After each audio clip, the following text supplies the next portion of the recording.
Amen. Shout of victory. Amen. Hallelujah.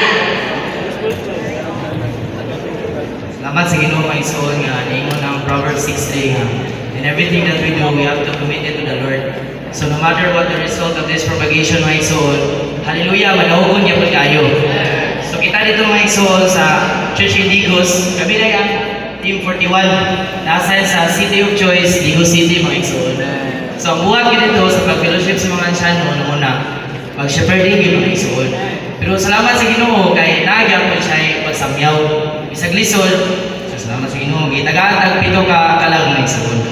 Dayon sa pag-establish yung mga meeting, ipadayon na lang nato daan to na dito mga igsoon. Dahil sa small group meeting, kaloy sa Ginoo na isa. O sa MR, na itulog ka pa ni Malay nga nag-open mga igsoon.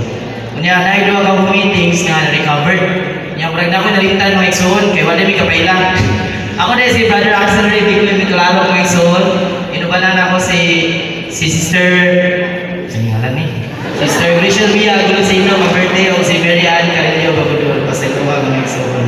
O sa number of dormant saints nga na-recover mga igsoon, doon na isa. Amen. O ang number sa prospect trainees, 5 tanan, kaya doon ay 2 ka brothers, o 3 ka sisters. Amen. Thank you na Ginoo mga igsoon.